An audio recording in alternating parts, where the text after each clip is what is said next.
Welcome, this is going to be a series of short videos on the Coggan family and my line of it particularly.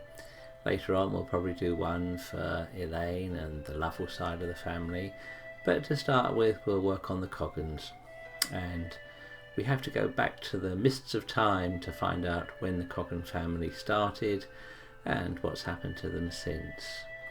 Fortunately for me and for the family, my father's cousin, Brian Hall, he passed away in 2008, did an awful lot of work, and apart from one or two amendments that I've had to make to his work here and there, most of the information is from him. No doubt in the future someone's going to spot my mistakes too, and we'll hope that they'll put them right. I've got some pictures and things to show you as well, and they'll come along, and some aren't very good quality, and that's because I never saw Brian's original work. I just had a rather poor facsimile. I've also got to say that the family tree is published on ancestry.com, and if you dig carefully you will find plenty of photographs and records there that will make the history more fascinating. There's also some DNA results which again throw fresh light on possible family links and connections. I've added these and we'll show those a little bit later on. I suppose a brief history can never do justice to a family, but it's clear from very humble beginnings in Messingham in Lincolnshire, which is where our story really starts, the family have come a long way. Sadnesses and mishaps befall, but the Coggans generally have gone from strength to strength, and I hope will continue to do so. Well, where does the Coggan name come from? The family tradition has been that the Coggans came over with the Norman invaders from France in the 11th century.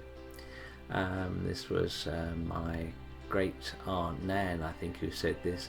I think it was a way of just expressing the fact that they've been around for a long time, or we came over with the Normans, and we can't be sure of that, but it's a nice little tradition. Probably it's more likely to be Celtic, with the name being found in rugged landscapes of Wales. The name's origins may be derived from the parish of Coggan, which is in the diocese of Llandaff in the county of Glamorgan.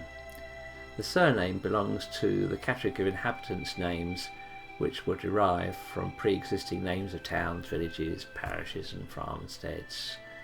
So, where do we find the Coggan name? Well, again, Glamorganshire, a region of South Wales. The Coggan clan have moved throughout the world, and particularly can be found in America and Australia, in fact all the continents of the world. Now, one thing to look out for is the fact that the Coggan name is spelt differently in different parts, and to trace your ancestors back you have to look at C-O-G-E-N, C-O-O-G-A-N, C-O-O-G-E-N, C-O-O-G-I-N, C-O-G-G-E-N, C-O-G-G-I-N, C-O-G-G-I-N-S and G-O-G-A-N, and all of these may be useful routes to look into, because spelling in original times was just not what we have today, and so you can't always rule things in and rule things out. Some say the clan came from Ireland, where the name is known, and this may be where the family originates prior to the documented history. That's mere conjecture. The Coggan name is also found in various parts of North America from quite early times, as the records indicate. In the last century, several family members have taken up residence in the United States, including the Billy Coggans. They are descendants of my great-grandfather, and certainly they settled there. We know from history, though, that Coggans were also settlers in New England in about the 1630s, and John Coggan arrived in Boston, Massachusetts in 1633. Are these our relations? We can't really say, but certainly we know that some Coggans of last century anyway went over to the States. Now, the Coggan coat of arms.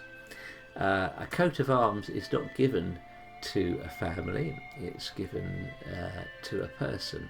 And so to have a family coat of arms is a bit of a misnomer. And so we can't really claim it. But it's a useful little thing, and the motto was a good one, which is Constans Fidei. And that, of course, is Latin, and as you will all know, means always faithful.